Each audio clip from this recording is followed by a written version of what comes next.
about a year and a half of this heavy gambling, I started to hate the casino, but I just couldn't stay out of there. I came up with an idea. I thought I would limit my gambling by taking just $20, and the rest I would keep locked up in a box.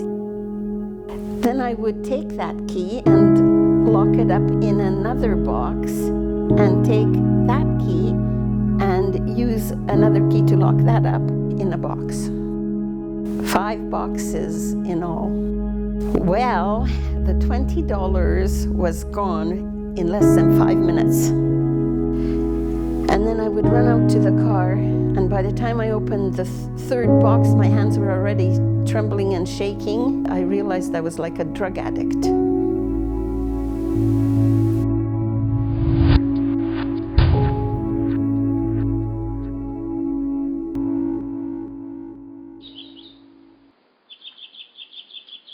When I didn't go gambling anymore, I found I had a lot of time on my hands.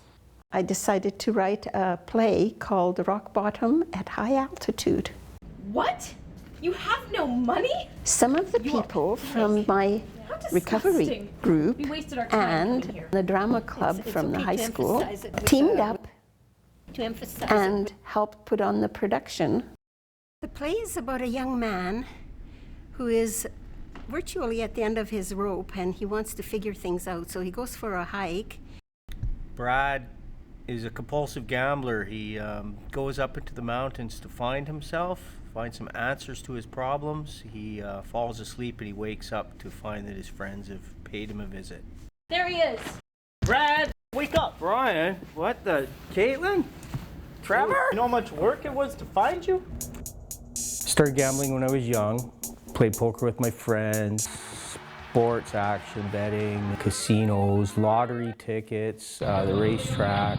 When I turned about 40, I started betting bigger. I believe I was having a midlife crisis. My guess is you're skipping out on your responsibilities. In case you've forgotten, you owe me a bundle of money. You said you'd pay me back in 2 weeks. That was 2 months ago. Oh, hey, Trav, I'll pay you back ASE. Brian, tell him I'm good for the loan. I don't think I can, Brad. Remember, I'm still upset about the 2-month threat that you stiffed me on a year ago. Remember?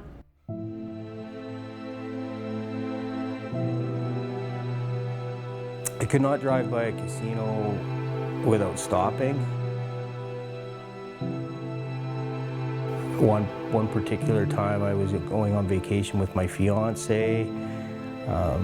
She fell asleep in the car. I stopped at the casino while she was sleeping, and I spent all our vacation money. When she woke up, we had to go home. I'm worried about you. You've been so different in the past few years, Brad. Brad has come to the realization that he is becoming very irresponsible.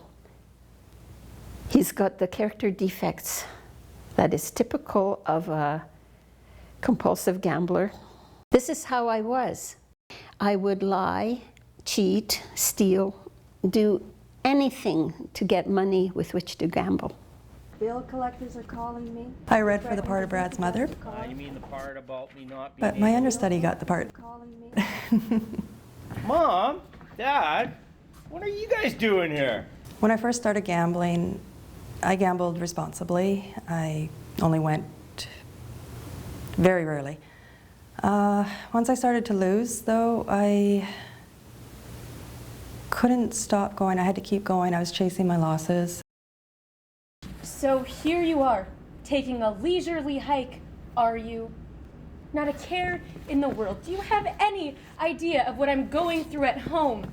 The bill collectors are calling me. They've threatened to repossess the car. I thought I would take some money from our savings, but then I discovered that you've squandered everything. We have nothing. Nothing. I played the part of Brad's father. I'm not so sure of that, son. When I first started gambling, I played the slots, and I was doing not too bad. I was winning. a bit here and there. And then for some reason it changed. It had changed where it was no longer fun. It had become a compulsive addiction. I didn't realize that gambling and playing the slots were a fool's game. You put in $20 and you get you win $8, and the casino thinks you've won money, when in fact you've lost $12. And you do that over a period of time, and life gets worse. At a certain point in time, I didn't have money for gas, and I had started to sleep in my car. I was actually stealing just to buy food. I was feeling desperate. Every time I went there, I felt desperate to win, and I was losing a lot. Brad, you're our son, and we love you very much. But you can imagine how concerned we are for you. We know you've been gambling again. Look, I only went gambling to help us get ahead. A big win, that's all we need. If I'm so reckless, how come I haven't missed a day of work? And I'm earning better than average wages. That has to count for something, doesn't it?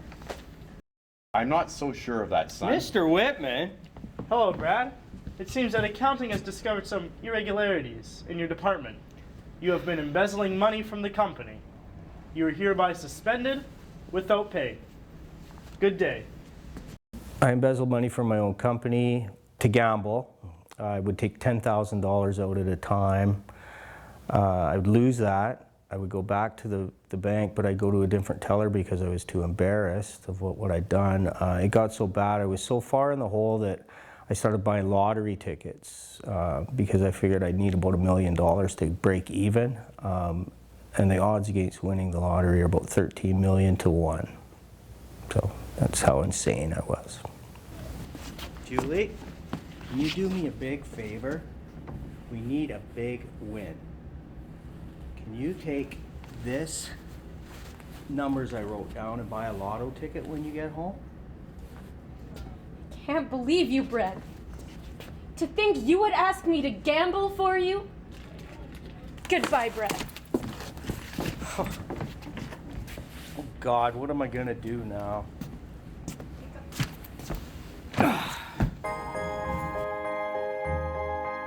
Gambling is like a dream world, and the casino offers the possibility of instant riches, being a winner. It's a place to hide, it's a place to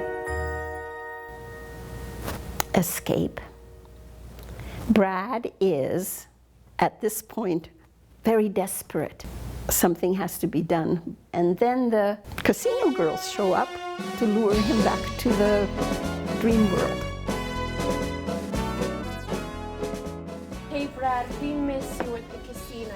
Yeah, Brad, the manager sent us to find you. Yeah, Brad, you're our most valued client, you know. Near the end of my gambling, it got so bad I set my company up in a hotel room above the casino. I had my own parking spot, nobody else could park there. I had my own pit boss. They were giving me free meals.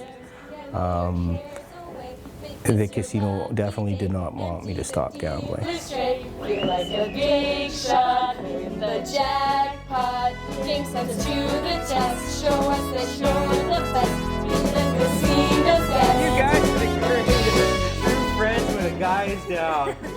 But I can't gamble right now. I have no money. Totally tapped out. What did you say? I said you guys are the greatest. You're true friends when a guy is down. No. The part after that. You mean the part about me not being able to gamble and I have no money? You have no money? Oh, you are pathetic. How disgusting. We wasted our time coming When here. you run out of money and no money to gamble with, the casino doesn't want you. You're a nobody. See you around, loser. So Brad has hit rock bottom. He is finished. He's finished financially, of course, and spiritually, emotionally, he's bankrupt. I hit rock bottom when I was gambling. My life had become seriously affected by it. My friends, my family, my finances, my health had become affected by it. And there was a time where I wanted to commit suicide. I actually hooked up the vacuum cleaner hose to my vehicle with the intention of laying down in the back and going to sleep and just not waking up. Luckily, I had a friend that happened to text me at that moment, and we ended up talking, and from there I felt better and was able to seek help for my problem. Throughout my life, I've struggled with addiction problems to fill that emptiness inside. Drugs, alcohol, nothing ever took me down as fast or as far as gambling.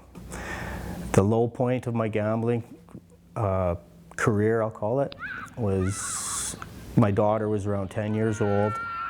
She played on the same team as my niece, so my brother, my sister-in-law, my father, and myself were at the park watching them play soccer.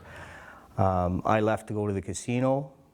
I came back and the place was deserted except for my daughter and my father, and my daughter was in the middle of the soccer field bawling her eyes out. Instead of feeling remorse, I felt annoyed.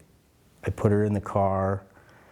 I gave her $100, went back to the casino and gambled while she sat in the parking lot. That's how sick I had become.